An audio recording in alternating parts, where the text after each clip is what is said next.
ஜீவ சகோதர சகோதரிகள் அனைவருக்கும் எனது அன்பான நமஸ்காரம். இன்று நாம் நம்முடைய ஜீவ சகோதரர் சாலை ராமன் அவர்களது விருப்பத்திற்கு இணங்க நமது பெருமானவர்கள் நமக்கு அருளி தந்துள்ள யமபடர் அடிபடு கோடாயுதக்கூர் திருவாக்கியம் 128 அது பற்றி தான் பார்க்கவிருக்கிறோம். அந்த திருவாக்கியம் ஆண்டவர்கள் வாக்கியம், ஜாதிகளின் கர்த்தாவே. குழந்தை பிறந்ததும் குவா குவா என்று சத்தம் போடுகிறதே, அந்த சப்தம் எங்கிருந்து பிறக்கிறது? அந்த ஆதிமூல இடத்தை அறிந்து அடைவதுவே வீடடைதல். இதுதான் நம்முடைய பெருமானவர்கள் யமபடர் அடிபடு கோடாயுதக்கூர் திருவாக்கியம் 128 நமக்கு அருளி தந்துள்ள ஒரு பொக்கிஷம். இப்போ இந்த பொக்கிஷத்திற்குள் நமது பெருமானவர்கள் பொதிந்து வைத்து நமக்கு தந்துள்ள அந்த தேவமணி முத்தார ரத்னாபரங்களின் அழகினை மேலும் நாம் காணவிருக்கிறோம். நாம் எல்லோரும் ஒரு குழந்தை பிறந்த உடனே அது குவா குவான்ற ஒரு சத்தம் போட்டு அழுகிறத பார்த்திருக்கிறோம், கேட்டிருக்கிறோம். முதலாக இந்த உலகுக்கு வரும்போதே இப்படி ஒரு அழுகையுடனா வர வேண்டும். ஏன் அப்படி அழுகுது? ஏன் என்றால் இந்த வந்த உலகம் அப்படியாகப்பட்ட ஒரு கவலை, பயம், துக்கம், துயரம் நிறைந்த ஒரு உலகமாக இது இருக்கிறது. கு என்றால் இருட்டு, வா என்றால் வருதல். அப்போ இந்த இருட்டு உலகிற்கு வந்துவிட்டேனே என்றுதான் இந்த குழந்தையானது குவா குவா என்று அழுகிறது. அப்போ இந்த குழந்தை கருவறையில் இருந்த போது இந்த சப்தம் இல்லையே, வெளியே வந்ததும் தானே இந்த சப்தம் வருகிறது. அப்போ இந்த சப்தம் இவ்வளவு நாள் எங்கே இருந்தது? இப்போது அது எங்கிருந்து இப்படி வெளியே வந்தது என்பதுதான் நம்முடைய ஜீவ சகோதரர் சாலை ராமன் அவர்களது கேள்வியாக இருக்கிறது. அப்போ இந்த வினாவிற்கெல்லாம் நமது பெருமானவர்களுடைய திருவாக்கியங்களிலிருந்து நாம் விடையை தேடி கண்டுபிடிப்போம். முதல்ல கருவறையில பேச்சு மூச்சும் இல்லாமல் இருந்ததுனாலதான் அந்த குழந்தைக்கு சவம் அப்படிங்கிற ஒரு பேர் இருந்தது.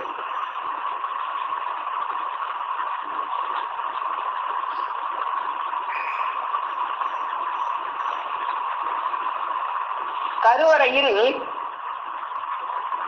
பேச்சு மூச்சும் குழந்தை இல்லாம இருந்ததுனாலதான் அதுக்கு சவம்னு பேர் இருந்தது அப்படிங்கிறத நாம பார்த்திருக்கோம். தாயினுடைய இந்த தூலமானது தாயினுடைய கர்ப்பத்தில் இருந்த போது அதற்கு பெயர் சவம். பிறந்தது சவமானதினால்தான் பிரசவம் என்று அதை அழைக்கிறோம். ஒரு ராஜாவா இருந்தாலும், ராஜா வீட்டு பிள்ளையா இருந்தாலும் அது பிரசவம் தான், சவம் தான். ஒரு ராஜாவா இருந்தா என்ன என் பிள்ளைய சவம்னு சொல்லலாமா அப்படின்னு கோபிக்கிறாங்களான்னா கோபிக்கிறது இல்ல. ஏன் அப்படின்னா அது பிறந்தது சவம் தான், இவ்வளவு நாள் பேச்சு மூச்சு இல்லாம சவமாகத்தான் இருந்தது. அப்போ அது கருவறையில இருக்கும்போது பேச்சு மூச்சு இருந்ததா, பேச்சு இருந்ததா? இல்லை. ஒரு கர்ப்பத்தில் மூச்சும் பேச்சும் இருந்தால் தாய் பிழைப்பாளா? நல்லா நினைத்துப்பார். இது உனக்கு தெரியாத ரகசியமா? இதை நீ உன் உலகத்தில் கேட்டிருக்க மாட்டாயே தவிர, படித்திருக்க மாட்டாயே தவிர, யாரும் சொல்லி இருக்க மாட்டார்களே தவிர, எம்முடைய இந்த வார்த்தையை கேட்டால் உனக்கு நன்றாக விளங்க தெரியும். அப்போ இதை பத்திர பேச்சு இந்த உலகத்துல இல்ல. நாமளும் எதுலையும் படிக்கல, யாரும் நமக்கு சொல்லல. நம்ம தெய்வம் அவர்களை தவிர யாரும் இதை பத்தி நமக்கு பேசல. ஆனா சொன்னா புரியக்கூடிய அறிவை வச்சுதான் இறைவன் நம்மளை படிச்சிருக்காங்க. அப்போ இந்த வார்த்தையை கேட்டால் உனக்கு நன்றாக விளங்க தெரியும். அந்த விளங்கக்கூடிய அறிவை உனக்கு இறைவன் வச்சு படைச்சிருக்காங்க. அதனால என்னுடைய வார்த்தையை கேளு அப்படின்னு தெய்வம் அவர்கள் நமக்கு அறிவு செய்யறாங்க. ஆனால் இந்த மூச்சை வேறு பக்கமாக அங்கே சுழட்டி வைக்க பெற்றுள்ளது. அப்போ மூச்சு இல்லாம இருந்ததா அப்படின்னா இருந்தது. ஆனா அது உள்ளுக்குள்ளேயே சுழண்டு கொண்டு இருந்தது. வேறு பக்கமாக சுழட்டி வைக்க பெற்றுள்ளது. அது எப்படி அப்படின்னா, ஒரு தவளை, மீன் போன்ற ஜலம்வாழ் ஜந்துக்களுக்கு இருப்பது போல வைக்கப்பட்டு மூச்சு சுழன்று கொண்டு உள்ளேயே இருக்கும். இப்போ ஜலம்வாழ் ஜந்துக்களுக்கெல்லாம் அப்படித்தான் இருக்கும். அந்த சுவாசமானது உள்ளுக்குள்ளே சுழந்து கொண்டு இருக்கும். இந்த குழந்தையும் ஒரு ஜலம்வாழ் ஜந்து போல, ஒரு பனிக்குடத்துக்குள்ளதான ஒரு ஜலம்வாழ் ஜந்து போல இருக்குது. அதனால அதுக்கு அந்த சுவாச பாதையானது வேறு பக்கமாக சுழட்டி வைக்க பெற்றிருக்கிறது. தாயின் கருவறையை விட்டு வெளியாவி அடித்த உடனே சடார் என்று ஒரு எல்லையில் இருந்து பிச்சுக்கிட்டு சுவாசமானது வெளிக்கிளம்புகிறது. அப்போ ஒரு எல்லையில இருந்து பிச்சுக்கிட்டு வருது அப்படின்னு சொல்றாங்களே, அப்ப எங்கிருந்து இந்த நாதம் வருது அப்படின்னு தானே இன்னைக்கு கேள்வியாக நமக்கு இருந்தது. அப்போ ஒரு சடார் என்று ஒரு எல்லையில் இருந்து பிச்சுக்கிட்டு சுவாசமானது வெளிக்கிளம்புகிறது அப்படின்னா அந்த எல்லை எது? எந்த எல்லையிலிருந்து இந்த சுவாசமானது பிச்சுக்கிட்டு இப்படி வெளியே வந்தது? அது அகமுகத்தில் ஊன்றி இருந்தது.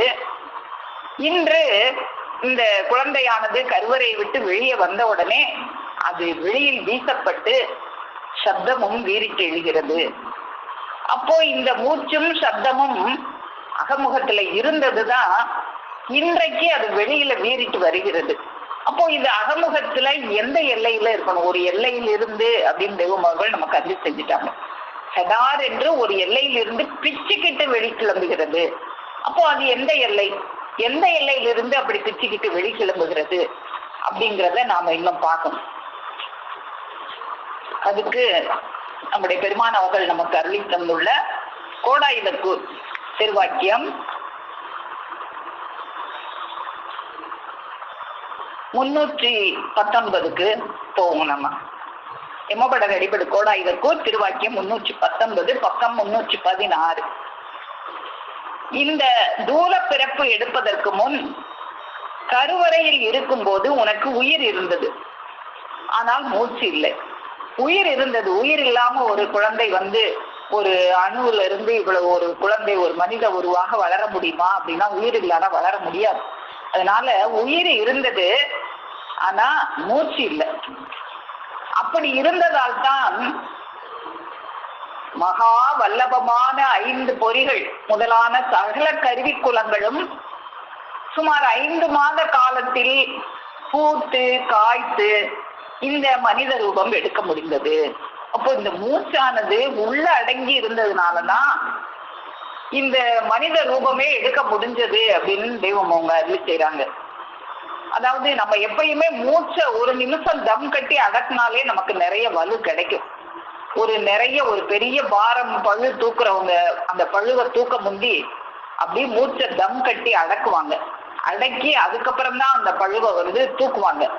அப்போ தெய்வம் கூட அருள் செய்வாங்க, ஒரு நிமிடம் ஒரு கணம் நீ அந்த மூச்சை உள்ள அடக்குனா உனக்கு அவ்வளவு பெரிய பாரத்தை தூக்கக்கூடிய அந்த வலு கிடைக்குதே. அது போலதான் அது ஒரு நிமிஷம் அப்படி உள்ள அடக்கும் போதே உனக்கு அவ்வளவு பெரிய பாரத்தை தூக்கக்கூடிய அந்த ஒரு வலு கிடைக்குதே.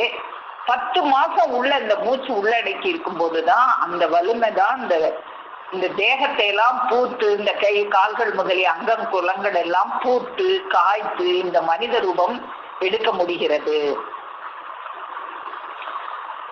அப்போ இந்த உள்ளே இருக்கும்போது அதுக்கடுத்து தெய்வம் அவர்கள் என்ன அருள் செய்றாங்க அப்படின்னா சுமார் 5 மாத காலத்தில் பூத்து காய்த்து இந்த மனித ரூபம் எடுக்க முடிந்தது. பிறகு வெளியே வரும்போது ஒரே நேரத்தில் 9 ஆபரேஷன்கள் ஆகிறது. அப்போ இந்த குழந்தையானது இந்த தாயின் கருவறையை விட்டு வெளியே வரும்போது ஒரே நேரத்துல ஒரு சன நேரத்துல அந்த வெளியே வர்ற அந்த ஒரு செகண்ட்ல 9 ஆபரேஷன்கள் இறைவனால இந்த குழந்தைக்கு செய்யப்படுகிறது. இல்ல இறைவனுடைய திட்டப்படி அது அவ்வளவு கச்சிதமாக அது நடக்குது. ஒரே நேரத்துல 9 வாசல்கள் இறைவனால திறந்து விடப்படுது. அவ்வளவு அந்த 9 வாசல்களும் கருவறையில இருக்கும்போது அடைத்து வைக்கப்பட்டிருந்தது. அந்த கருவறை விட்டு வெளியே வருகின்ற அந்த ஒரு செகண்ட்ல அந்த 9 வாசல்களும் சடார் என்று இறைவனால் திறந்து வைக்கப்படுகிறது. அதன் வடுக்கள் தான் நவதுவாரங்கள். இந்த 9 வாசல்கள் தான் நமக்கு நவதுவாரங்களாக இருக்கிறது. அந்த வெளியே வந்ததும் உள்ளே இருந்த நாத மூக்கில் மோதியதும் குவா குவா என்ற துணி கிளம்ப மூச்சும் ஓட ஆரம்பிச்சது. இப்போ ஒரு எல்லையிலிருந்து அப்படின்னு நம்ம முதல்ல பார்த்த வாக்கியத்துல நமக்கு அருளி செஞ்சாங்க. இப்போ இந்த வாக்கியத்துல வெளியே வந்ததும் உள்ளே இருந்த நாதம் உள்ள இருந்தது. அந்த நாதம் உள்ளதான் இருந்தது. அந்த நாதம் மூக்கில் மோதி அந்த வாசல்களை எல்லாம் திறந்து விட்டதுனால அந்த உள்ள அடங்கி இருந்த நாதமானது அந்த மூக்குல மோதி அந்த வெளிக்காற்றும் மோதின உடனே அது குவா குவா என்ற துணி கிளம்ப மூச்சும் ஓட ஆரம்பிக்கிறது. அந்த சப்தமும் வீறிட்டு எழுகிறது. அப்போ அது உள்ளே இருந்து மோதிச்சு. அந்த உள்ள இருந்த இடம் எது அப்படிங்கறதுனால என்ன கேள்வியாக இருக்கு. அதையும் நமக்கு தெய்வம் அவங்க அருள் செய்யறாங்களான்னு நம்ம பார்க்கணும். அப்போ உள்ளே இருக்கும்போது அடைக்க பெற்றிருந்த அந்த 9 வாசல்கள் வெளியே வரும்போது அது ஒரே நேரத்தில் திறந்து விட பெறுகின்றன. 9 வாசல்கள் ஒரே நேரத்தில் திறந்து விடப்பட்டு 9 ஆபரேஷன்கள் ஒரே நேரத்தில் இறைவனால் செய்விக்க பெறுகிறது அப்படின்னு நம்ம இப்ப பார்த்தோம். அப்போ இந்த தூல பிறப்பில் கருவறையில் இருக்கும்போது மூச்சு உள்ளடங்கி இருந்து அது வெளியே வந்த பின் தான் வெளியே ஓடுது. அந்த குழந்தையானது கருவறையை விட்டு வெளியே வந்த பிறகுதான் அந்த மூச்சும் வெளியே வருது. அதுக்கப்புறம் தான் அந்த குழந்தை இந்த பூமியில பிறக்குது. அதே போலதான் இந்த மறுபிறப்பு நம்ம பிறக்கிற நேரத்திலையும் இதே ப்ராசஸ், இதே வேலைதான் நடைபெறுகிறதுன்னு தெய்வம் அருள் செய்யறாங்க. அதாவது நம்ம தாயின் கருவறையில இருக்கும்போது மூச்சு உள்ளடங்கி இருந்ததுனாலதான் அந்த எப்படி ஒரு மூச்சை ஒரு நிமிஷம் தம் கட்டினாலே ஒரு பெரிய பழுவை தூக்குற மாதிரி வலிமை கிடைக்குதோ, அதுபோல இந்த 10 மாசம் மூச்சு உள்ளடங்கி இருந்ததுனாலதான் இந்த அங்கப்புலங்கள் எல்லாம் காய்த்து பூத்து பழுத்து அது வெளியே வந்தது அப்படின்னு பார்த்த மாதிரி இந்த மறுபிறப்பு பிறக்கும் போது நம்ம தெய்வம் அவர்களுடைய அந்த பிரணவ கருவறையில நம்ம இருக்கிறோமே, அப்போ நம்மள ஒரு நேரமோ அல்லது ஒரு யுகமோ நம்மை அந்த கருவறையில் வைத்திருந்து நம்மை மூச்சடங்க வைத்திருந்து, எப்படி தாயின் கருவறையில இருக்கும்போது மூச்சு உள்ளடங்கி இருந்ததோ அது போல இந்த பிரணவ கருவறையில இருக்கும் போதும் இந்த மூச்சானதை நம்மளை உள்ளடக்க வைத்துத்தான் நம்மளை ஈண்டெடுக்கிறாங்க. அதனாலதான் எப்படி இந்த பிரசவ கருவறையில இருக்கும்போது இந்த அங்கக்குலங்கள் எல்லாம் பூத்து காய்த்து வந்ததோ, அது போல அந்த ஆசானுடைய பிரணவ கருவறையில இருந்து உள்ள இருந்து அந்த மூச்சு உள்ளடங்கி இருந்து வெளியே வரும்போது அந்த கருவி குலங்கள் எல்லாம் மாற்ற பெற்று புது கருவி குலங்களாக அது பெறுகிறது அப்படின்னு தெய்வம் அருளி செய்யறாங்க. அப்போ அந்த கருவறைக்கு பேரு பிரசவ கருவறை, இந்த கருவறைக்கு பேரு பிரணவ கருவறை. ஆசானவர்களுடைய நம்ம கருவறையில் இருக்கிறோமே அதுக்கு பேரு பிரணவ கருவறை. அப்போ ஒரு அணு நேரமோ அல்லது ஒரு யுகமோ நம்மை அந்த கருவறையில் வைத்திருந்து நம்மை மூச்சடங்க வைத்திருந்து, எப்படி நம்மள மூச்சடங்க வைக்கிறாங்க? அவங்களுடைய அந்த வாக்கு வல்லமை கொண்டு அதை கேட்க கேட்க மூச்சு அடங்கும்னு நம்ம பார்த்திருக்கோம். அப்போ அந்த வாக்கு வல்லமை கொண்டு நம்மை மூச்சடங்க வச்சுதான் நம்முடைய அந்த அங்கக்குலங்களை எல்லாம் புது அங்கக்குலங்களாக மாற்றப்படுகிறது இந்த மறுபிறப்பு. ஒரு யுகமோ அல்லது ஒரு அணு நேரமோ நம்மை வைத்திருந்து நம்மை மூச்சடங்க வைத்திருந்துதான் நமது அங்கக்குலங்களை மாற்றி புது அங்கக்குலங்களாக பூக்க வைத்து தேவனாக பெற்றெடுக்கிறார்கள். அதனாலதான் தேவ பிறப்பு பிறந்த பின் நம்முடைய கண் அன்றைக்கிருந்த கண் அல்ல, நம்முடைய காது அன்றைக்கிருந்த காது அல்ல. இந்த செய்தலை செவிகண் வாயும் தீக்கோண பேழை எங்கும் கைத்தலை மலர்க்கை வைத்து கழைந்தெடுத்து அங்கு புதிதாய் வைத்தனர். இங்கிருந்த கருவிகள் தாயின் பிரசவ கருவறையில இருந்து முளைச்சு வந்துச்சே, அந்த கருவிகள் எல்லாம் பிச்சு எடுத்து இன்னைக்கு வலிமைகள் குமரி நிற்கும் புது கருவிகளாக நமக்கு ஆக்கி வைக்கிறாங்க. அப்போ அதைத்தான் இந்த தெய்வமோர்கள் இந்த திருவாக்கியத்துல நமக்கு அருளி செய்யறாங்க. இப்ப நம்ம பார்த்தோமே இந்த திருவாக்கியம் 319 எமபடர் கோடாய்பத்தூர், அதுல தொடர்ச்சியாக இந்த தூலப்பிறப்பை போலவே நீ மறுபிறப்பு எடுக்கும் நேரத்திலும் உன்னை அந்த பிரணவ கருவறைக்கு கொண்டு போய், எந்த கருவறைக்கு? நம்ம முதல்ல எங்க இருந்தோம்? பிரசவ கருவறையில இருந்தோம். இப்ப போன கருவறை பிரணவ கருவறை. அந்த பிரணவ கருவறைக்கு கொண்டு போய் மூச்சு ஒரு அணு நேரமோ அல்லது ஒரு யுகமோ அங்கு இருக்க வைத்து உன் அங்கக்குலங்களை மாற்றி மறுபடியும் தேவனாக படைக்க பெறுகிறது. இதை இது நாள் வரை நாம் உனக்கு வெளியாக்கவில்லை. இத அப்பப்போ ஒவ்வொரு ரகசியமா தெய்வமோர்கள் வெளியிடுவாங்க. அது கிடைக்கும் போது நாம் அதை பெற்றுக்கொள்ள வேண்டும். அப்போ நான் ஒவ்வொரு வாக்கியம் வெளியாகும் போதும் தெய்வம் அவங்க அருளி செய்வாங்க, இந்த நேரம் இங்கு இல்லாதவனுக்கு என்ன நஷ்டம் பார் அப்படின்னு அருளி செய்வாங்க. அது போல ஒரு வாக்கியம் எப்ப கிடைக்கும் அப்படின்னு சொல்ல முடியாது. அது கிடைக்கும் போது அங்க இல்லாதவங்களுக்கு நஷ்டம்தான். அப்ப நமக்கு இன்னைக்கெல்லாம் அந்த லாபம் கிடைச்சிருக்கு. இது நாள் வரை உனக்கு நான் வெளியாக்கவில்லை. இறுதி நேரத்தில் கசப்பு அடையாள பிணமாற்றம் இல்லாமல் முகமலர்ச்சியுடன் விளங்க, அதில் வியர்வை கொட்ட, சூடு மாறாமல் கை கால்கள் துவண்டு இருக்க பரிசுத்த பிரயாணம் ஆகிறவர்களுக்கு ஆதியில் தாயின் கருவறையில் இருந்தது போலவே மூச்சு ஒடுங்கி உயிர் உள்ளே அடங்கி இருக்கிறது. இப்போ கருவறையில இருக்கும்போது உயிர் இல்லாம இருந்ததுன்னா உயிர் இருந்தது, மூச்சு தான் இல்லை, மூச்சு உள்ளடங்கி இருந்தது. அதே போலதான் நீ இறுதியில ஜீவ பிரயாணம் ஆகும் போதும் உன்னுடைய ஜீவனும் உன்னுடைய மூச்சும் உள்ளே அடங்கி இருக்கும். அது இல்லைன்னு சொல்ல முடியாது, அது இருக்கு, உள்ள அடங்கி இருக்கும். அதுக்கு பேரு தான் அடக்கம், அதுக்கு பேர் தான் ஜீவ பிரயாணம். அப்படி ஆனவர்களைத்தான் ஜீவ பிரயாணம் ஆனவர்கள், அடக்கம் ஆனவர்கள் என்று சொல்ல வேண்டும். அப்போ கருவறையில் இருந்தது போலவே ஒரு பரிசுத்த பிரயாணம் ஆனவர்களுக்கும் அந்த மூச்சு ஒடுங்கி உள்ளவே அடங்கி விடுகிறது. அதற்கு பெயர் ஜீவ பிரயாணம், அடக்கம். சரி, இப்போ இந்த கருவறையை விட்டு வெளியே வருகிற அந்த ஒரு வினாடியில் 9 வாசல்கள் திறந்து விட பெற்றன, 9 ஆபரேஷன்கள் இறைவனால் செய்விக்க பெற்றன என்று பார்த்தோமே. அப்ப அந்த 9 வாசல்கள் என்ன அப்படின்னு நம்ம பார்த்திருக்கோம். அவை கண், செவி, நாசி, இந்த 3ம் 2 2ஆக இருக்கு.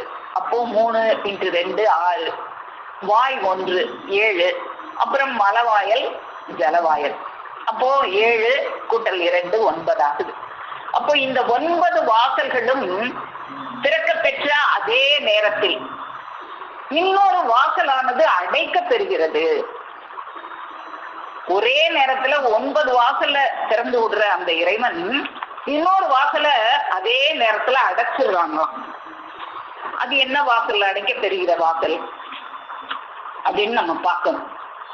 9 வாசல்கள் திறந்து விட பெறுகிற அதே நேரத்தில் ஒரு வாசல் அடைக்க பெறுகிறது அப்படின்னு தெய்வம் அவங்க அருள் செய்யறாங்களே.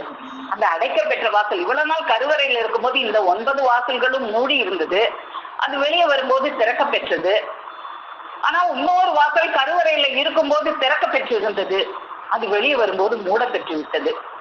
அது என்ன வாசல் அப்படி மூட பெற்று விட்டது அப்படின்னு நம்ம பார்க்கணும். அதுக்கு நம்ம கோடாயுதப்பூர் திருவாக்கியம் 6 அதுக்கு போவோம். பக்கம் திருமெஞ்ஞான குரல் திருவாக்கியம் 6 பக்கம் 78. கருவில் மூச்சும் சப்தமும் இருந்தால் தாய் பிழைப்பாளா? பிழைக்க மாட்டாள். இப்போ இந்த கருவுக்குள்ள இருக்கும் போதும் இந்த குழந்தை மூச்சு விட்டுக்கிட்டு சத்தம் போட்டுக்கிட்டு இருந்தா ஒரு தாயால பிழைக்க முடியுமா அப்படின்னா பிழைக்க முடியாது. கருவறையில் மூச்சும் சப்தமும் இருந்தால் தாய் பிழைப்பாளா? பிழைக்க மாட்டாள். ஆகையால் பிறந்த உடனேயே ஒரு வாசல் அறுத்து ஒரு வாசல் அடைக்கப்பட்டதும், இந்த வாசல் அறுத்து திறந்து விடப்படுறது 9 வாசல், அடைக்கப்படுறது ஒரு வாசல். அந்த வாசல் அடைக்கப்பட்டதும் சாதாரண சுவாசம் வீறிட்டு வெளியே சப்தமும் எழுகிறது. அப்பதான் அந்த சப்தம் சுவாசம் வீறிட்டு சத்தம் எழுதுது. அந்த அடைக்கப்பட்ட ஸ்தலம் இருக்கே அதுக்கு பேரு ரகசிய ஸ்தலம். அந்த ரகசிய ஸ்தலம் தான், அந்த அறுத்து அடைத்த திருவாசல் தான் குகனின் வாசஸ்தலம். இப்போ அந்த ஒரு தலம் அடைக்கப்படுதே அதுதான் குகனின் வாசஸ்தலம். அப்போ குகனின் வாசஸ்தலம் அப்படின்றாங்களே, அப்போ நமக்குள்ளாக அந்த குகன், நம்ம ஜீவ குகைக்குள்ள அந்த இறைவன் குடியிருந்தாங்க அப்படின்லாம் நம்ம பார்த்திருக்கிறோமே. அப்போ அந்த இறைவன் குடியிருந்த அந்த வாசல் தான் அடைக்கப்பெறுகிறதா?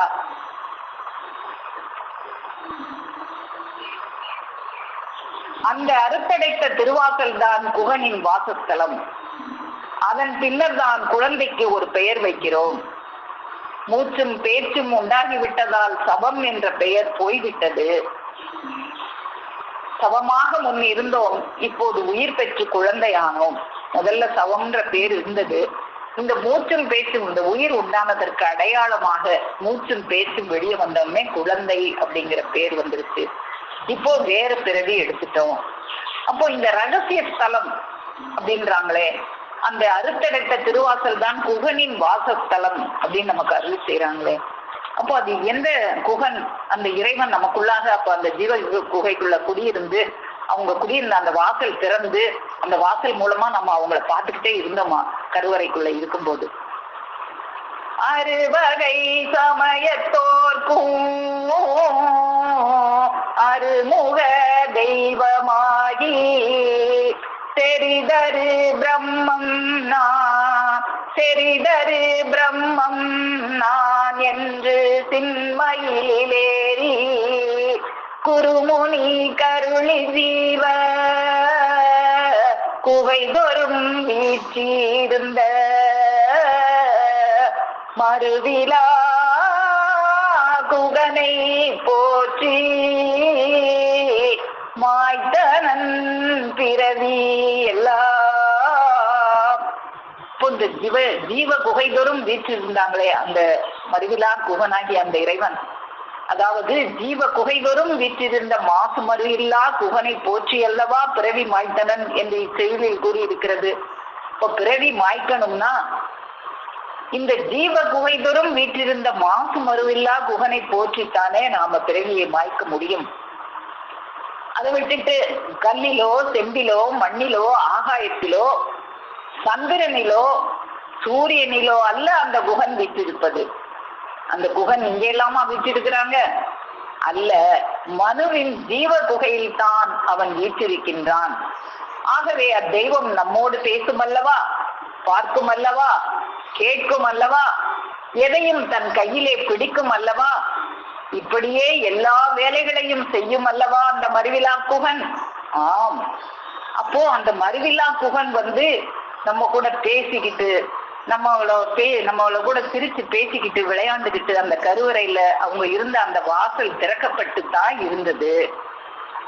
அந்த வாசலானது அந்த நமக்குள்ளாக நாம் அந்த பாதுகாப்புடன் நமக்குள்ளாக இறைவன் இந்த மனிதனை படைத்து தான் குடியேறுவதற்கு அந்த தேகத்துக்குள்ள ஒரு பாதுகாப்பான ஏற்பாடுகள் எல்லாம் செஞ்சு அந்த பாதுகாப்புடன் இறைவனும் குடியேறி கொண்டு விட்டான் இந்த மனித சூலத்துக்குள் அப்படின்லாம் நம்ம பார்த்தோமே. அந்த இறைவன் இந்த மறுவில்லா குகனாக வீட்டிருக்கும் அந்த ஜீவ குகை வாசல் தான் நம்முடைய கருவறையில் இருக்கும் போது திறக்க பெற்றிருந்தது. இவன் கருவறை விட்டு வெளியே வரும்போது அந்த ஒரு நொடியில் அந்த வாசல் அடைக்கப்பட்டு விட்டது. அப்ப இறைவனோட அந்த வாசல் திறந்து நம்ம இறைவனோட உறவாடிக்கிட்டு இருந்தோமே, அந்த வாசல் அடைக்கப்பட்டு அவங்கள பார்க்க விடாதபடிக்கு நம்மளை மூடிட்டாங்களே அந்த கதவை. அப்போ அதனால்தான் கருவறையில் அந்த குகனுடன் அந்த மறுவிலா குகனுடன் அந்த ஈசனுடன் உறவாடி கொண்டிருந்த நாம் வெளியே வந்தவுடனே அந்த கதவை மூடுனதுனால அதை மறந்து விடுகிறோம். இந்த மாயைங்கிற கலப்பு நம்மளை அதை சுத்தமா மறக்கடிச்சிருச்சு. அப்போ முதல்ல திறந்திருந்த அந்த வாசல், அந்த அறுத்து அடைத்த திருவாசலை திரும்பவும் திறக்கணும். அது யார் நம்மளால திறக்க முடியுமா அப்படின்னா அதுக்கு தான் ஒரு குருபெருமானவர்கள் அந்த வாசலை அந்த அறுத்து அடைத்த வாசலை திரும்பவும் திறப்பதற்கு ஒரு குருபெருமானவர்களுடைய துணை நமக்கு வேண்டும். அந்த அறுத்தடைத்த திருவாசலை திரும்பவும்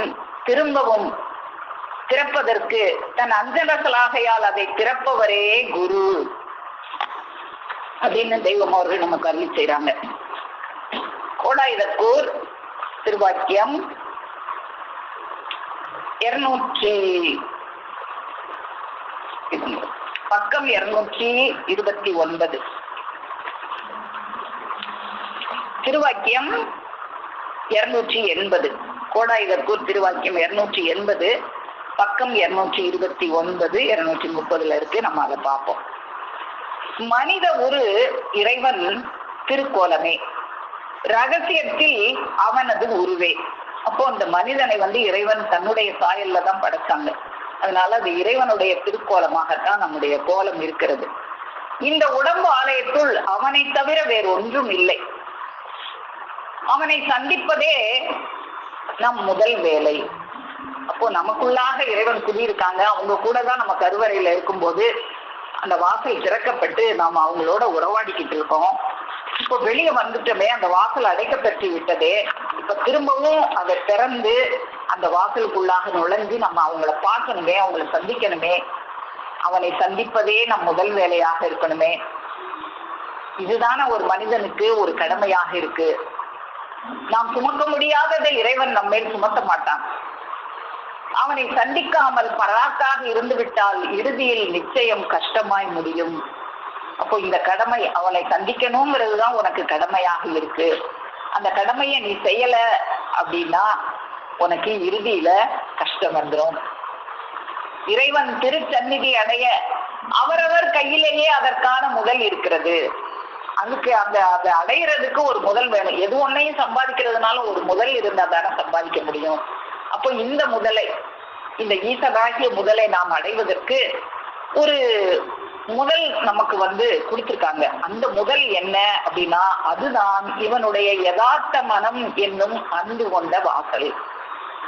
யதார்த்த மனம் என்கின்ற அன்பு கொண்ட வாசல், அந்த வாசல் தான் அறுத்து அடைக்கப்பட்ட வாசல். இப்போ ஒரு வாசல் அடைக்கப்பட்டது, 9 வாசல்கள் திறக்கப்பட்டது. அந்த 9 வாசல்கள்லாம் என்னன்னு பார்த்தோம். இப்ப இந்த அடைக்கப்பட்ட வாசல் என்ன அப்படின்னா அதுக்கு இந்த திருவாக்கியத்துல நமக்கு அருளி செஞ்சுட்டாங்க தெய்வம். அதுதான் இவனுடைய யதார்த்த மனம் என்னும் அன்பு கொண்ட வாசல். அந்த யதார்த்த மனம் அந்த குழந்தை மனமாக இருக்கும்போது, யதார்த்த மனமாகவும் அன்பு கொண்ட மனமாகவும் இருக்கும்போது அந்த வாசல் தான் இந்த வெளியே வரும்போது அடைக்கப்பட்ட வாசல். அந்த இறைவனுடன் உறவாடி கொண்டிருந்த அந்த யதார்த்த மனம் என்கின்ற அந்த அன்பு கொண்ட வாசல், அவ்வாசல் அறுத்தடைத்த வாசல். அது முன் திறந்திருந்து நாம் பிறக்கும் போது அடைக்க பெற்றது. அந்த வாசல் நாம கருவறையில இருக்கும்போது திறக்க பெற்று இருந்தது. நாம வெளியே வரும்போது அந்த வாசல் அடைக்க பெற்று விட்டது. மற்ற வாய் முதலிய 9 வாசல்கள் மூடப்பட்டிருந்தவை திறக்க பெற்றன. இந்த மற்ற வாய் முதலான 9 வாசல்கள் பார்த்தோமே, இதெல்லாம் உள்ள இருக்கும்போது மூட பெற்றிருந்தது, வெளியே வரும்போது திறக்க பெற்றது. ஆனா இந்த யதார்த்த மனம் என்னும் அன்பு கொண்ட வாசல் உள்ள இருக்கும்போது திறக்க பெற்றிருந்தது, அது வெளியே வரும்போது அடைக்க பெற்று விட்டது. அந்த அறுத்தடைத்த திருவாசலை தன் அஞ்சன சலாகையால் திறப்பவரே ஆசான். இப்போ அந்த அறுத்தடைத்த வாசலை, அந்த அடைக்கப்பட்ட வாசலை திரும்பவும் திறப்பவர் யாரு? அவங்கதான் ஆசான். அந்த அறுத்தடைத்த வாசல் என்ன என்று இந்த திருவாக்கியத்தில் இப்போ நாம ஒரு வாசல் அடைக்கப்பட்டதுன்னு தான் இதுவரைக்கும் பார்த்தோம். 9 வாசல்கள் திறக்கப்பட்டு ஒரு வாசல் அடைக்கப்பட்டது அப்படின்னு பார்த்தோம். இப்ப அந்த இந்த திருவாக்கியத்துல அந்த வாசல் என்னன்னே தெய்வம் நமக்கு அருளி செஞ்சுட்டாங்க. அந்த அறுத்தடைத்த வாசல் என்ன என்பதை இந்த திருவாக்கியத்தில் நம்முடைய தெய்வம் அவர்கள் நமக்கு அருளி செய்து விட்டார்கள். அது என்ன வாசல்? அதுதான் இவனுடைய யதார்த்த மனம் என்னும் அன்பு கொண்ட வாசல். அதுதான் நாம் கருவறையில் இருக்கும்போது திறந்திருந்து நாம் பிறக்கும் போது அடைக்க பெறுகிறது.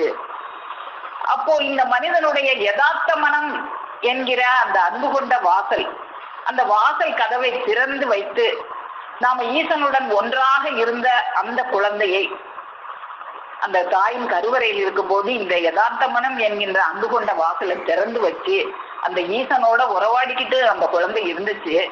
அந்த குழந்தைய திடீரென்று வெளியே தள்ளிவிட பெற்றது போல அந்த குழந்தை அந்த வாசல் அடைக்க பெற்று அந்த குழந்தை வெளியே தள்ளிவிட பெறுகிறது. எதுவும் தெரியாத இந்த உலகத்திற்கு அந்த குழந்தை தள்ளிவிட பெறுகிறது என்றுதான் நாம் சொல்ல வேண்டும். அப்போ அந்த குழந்தை ஒரு வித்துல இருந்துதான் அந்த குழந்தை உருவானது. அந்த வித்து எப்படியாப்பட்ட வித்து? அப்ப இந்த மனிதன் உருவாவதற்கு காரணமாக இருந்த ஒரு வித்து, அந்த வித்து எப்படியாப்பட்ட வித்து? அந்த வித்து நாதகுல வித்து அப்படின்னு திருமஞான குரல் திருவாக்கியம் 46 பக்கம் 243. மனிதனிடத்தில் உள்ள ஜீவ வித்து நாதகுல வித்து. அது ஒரு நாதரையே விரும்பும். அதன் வர்ணம் காவி.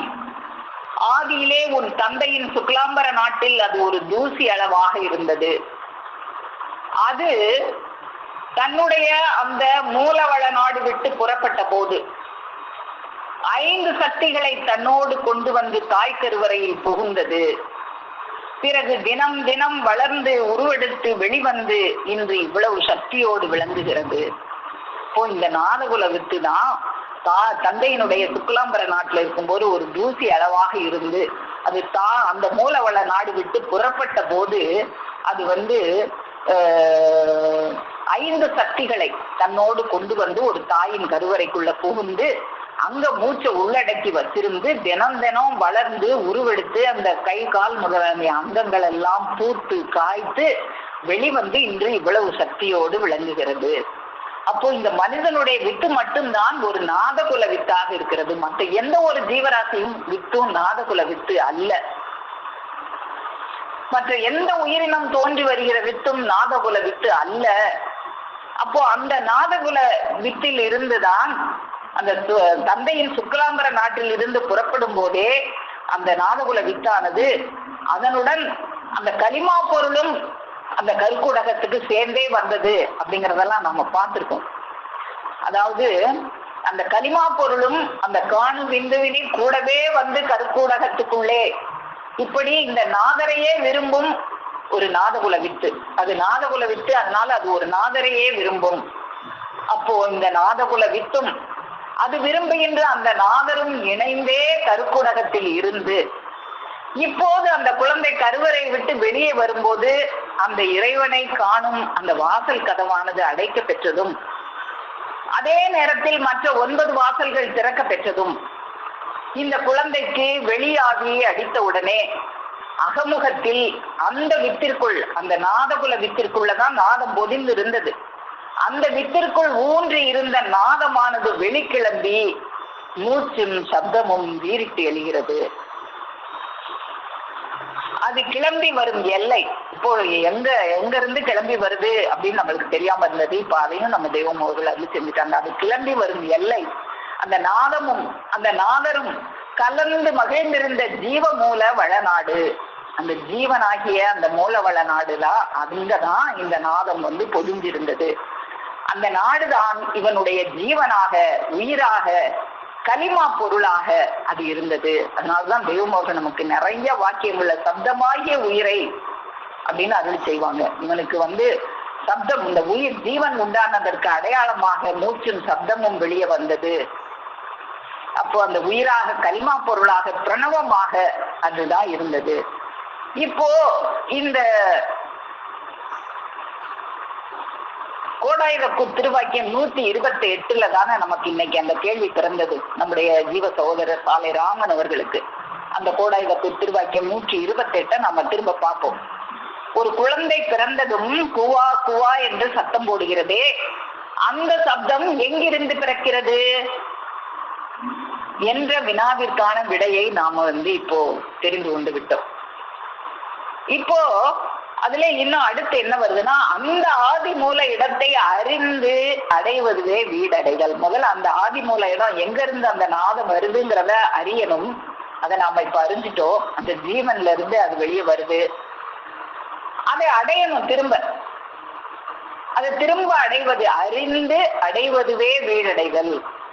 பிரிஞ்சு வந்துட்டோமே, திரும்ப அவங்கள போய் சேர்ந்து அடையணுமே, அப்படி அடையிறதுக்கு பேருதான் வீடடைதல். அப்ப அவங்கள திரும்ப எப்படி அடைவது அப்படிங்கிறத நம்ம இப்ப பார்க்கணும். அந்த ஆதிமூல இடத்தை அறிந்து அடைவதுவே வீடடைதல்.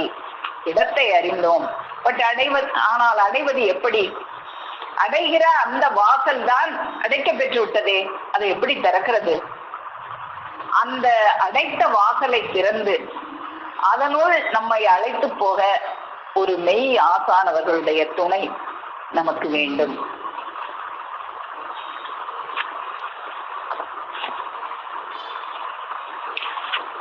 ஒரு மெய் ஆசானவர்களுடைய துணை இல்லாம நாம அந்த இடத்துக்கு போக முடியாது. பிறந்த சிசு அந்த நிலையில் இருந்ததால் தான் அதற்கு பிரசவம் என்று பெயர் வைத்தார்கள். அதற்கு பிரசவம் என்று பெயர் வைத்தார்கள். இது நியாயம்தானே? அப்போ முதல்ல ஒரு பிறந்த சிசு பேச்சு மூச்சு இல்லாம இருந்ததுனால அதுக்கு பிரசவம்னு பெயர் வச்சாங்க. அது நியாயம்தான். இப்போ சிசு பூமியில் வெளியான உடனே மூச்சு அகமுகத்தில் ஒரு எல்லையில் வில் போல் ஊன்றி வெளியில் வீசுது. அத்துடன் சப்தமும் வீறிட்டு எழுகிறது. ஒரு வாசல் அடைத்து மற்றொரு வாசல் திறக்கப்படுகிறது. அந்த அறுத்தடைத்த வாசலுக்குள் உங்களை அழைத்து போகவே நாம் வந்தோம். அப்போ அந்த அடைச்சிட்டாங்களே அந்த வாசலை மீண்டும் திறந்து அந்த வாசலுக்குள்ள நம்ம போகணுமே ஒருத்தவங்க துணையோட. அதுக்குதான் தெய்வம் நம்மளை கூப்பிடுறாங்க. அந்த அறுத்தடைத்த வாசலுக்குள் உங்களை அழைத்து போகவே நாம் வந்தோம். அப்போ அவங்க கையை பிடிச்சிக்கிட்டா நம்ம அந்த அறுத்தடைத்த வாசலுக்குள்ள போய் திரும்பவும் அந்த ஈசனை நாம சந்திச்சு அவங்களோட விளையாண்டுட்டு இருக்கலாமே. அப்போ அந்த அறுத்தடைத்த திருவாசலை தன் அஞ்சன சலாகையால் திறப்பவரே ஆசான். அப்ப அந்த அந்த அந்த ஆசானாக நான் இருக்கிறேன், உன்னை அந்த அறுத்தடைத்த வாசலுக்குள் திரும்பவும் கூட்டிட்டு போறேன் அப்படின்னு தெய்வம் அவர்கள் நம்மளை கூட்டிட்டு போறாங்களே. அப்படி கூட்டிட்டு போகும்போது நாம அவங்களோட சேர்ந்து அந்த மெய்க்குரு பெருமானை நாம் அடைவதுதான் வீடடைதல். அவர்களே நம்மை அந்த வாசற்குள் செல்ல விடாமல் தடுக்கிற இந்த யமன் முதலான எல்லா தடுப்புகளையும் உடைத்து நொறுக்கி நம்மை அந்த நித்திய பேரானந்த பரமபத வீட்டில் குடியேற்றுவார்கள். அதை திறக்கிறதுக்கு அவங்ககிட்ட தான் ஒரு சாவி இருக்கு. நமக்கு தெரியல, அந்த பிரம்மஸ்வரூபத்தை திரும்ப தேடி அடைவதற்கு நமக்கு தெரியல. நம்ம உள்ள இருக்கும்போது நம்ம திறந்து, நம்ம அந்த வாசல் திறந்து, நம்ம கண்கள் திறந்து அவங்களோட விளையாடிட்டு இருந்தோம். வெளியே வரும்போது அந்த வாசல் அடைக்கப்பட்டு நம்ம கண்கள் குருடாக்கப்பட்டு விட்டது. இப்போ அந்த கண்களை திறக்கணும். அதுதான் சுயம் பிரகாச நித்யானந்த பிரம்மஸ்வரூபத்தினை அறியாது அஞ்ஞானம் என்னும் திமிரத்தால் குருடாய் இருந்த எங்களுடைய கண்களை ஞானம் என்னும் மஞ்சள சிலாகையால் திறந்த தேசியேந்திரரே, தேவரீருடைய திவ்ய திருவடி கமலங்களுக்கே நமஸ்காரம். அப்போ அந்த கதவை திரும்பவும் தங்களுடைய அஞ்சன சலாகையால் திறந்து வைக்கின்ற அந்த தேவருடைய திருவடி கமலங்களுக்கு தான் நம்ம நமஸ்காரம் செய்யணும். அப்போ அந்த தேவர் அவர்கள் தான் இன்னைக்கு நமக்கு ஒரு குழந்தை ஒரு கருவறையில இருக்கும் போது அந்த கருவறையில அது எப்படி சத்தம் பேச்சு மூச்சு இல்லாம இருந்தது, அது வெளியே பிறந்ததும் குவா குவான்னு எப்படி சத்தம் போட்டுச்சு, அந்த சத்தம் எங்கிருந்து வந்தது, அது எந்த எல்லையிலிருந்து வந்தது என்கிற அந்த கேள்விக்கும் நம்ம தெய்வம் அவர்களே நமக்கு விடையை அருளி செய்து, அப்போ அந்த ஆதி மூல இடத்தை அறிஞ்சியே அதை அடையணுமே. அதை அடைவதற்கு பேர் தான் வீடடைதல். அதை அடைவதற்கும் நானே உனக்கு அஞ்சன சலாகை ஒரு சாதி வச்சிருக்கேன், அதை வச்சு திறந்து அந்த வாசலுக்குள்ள திரும்ப உன்னைய கூட்டிட்டு போறேன். அப்போ அந்த அறுத்து அடைக்கப்பட்ட வாசலுக்குள்ள நம்ம திரும்பவும் நுழைவதற்கு பேரு தான் வீடடைதல் என்று இந்த ஒரு பிரகாசத்தை எல்லாம் கூடாயிருந்த நம்முடைய கண்களுக்கு அறிவித்த நமது பெருமானவர்களது பொன்னடியை போற்றி பணிந்து நமஸ்கரித்து எனது முத்தி பேருரை மேலும் மேலும் முழங்கும் என்று கூறி உங்களிடமிருந்து விடைபெறுகிறேன். அனைவருக்கும் நமஸ்காரம்.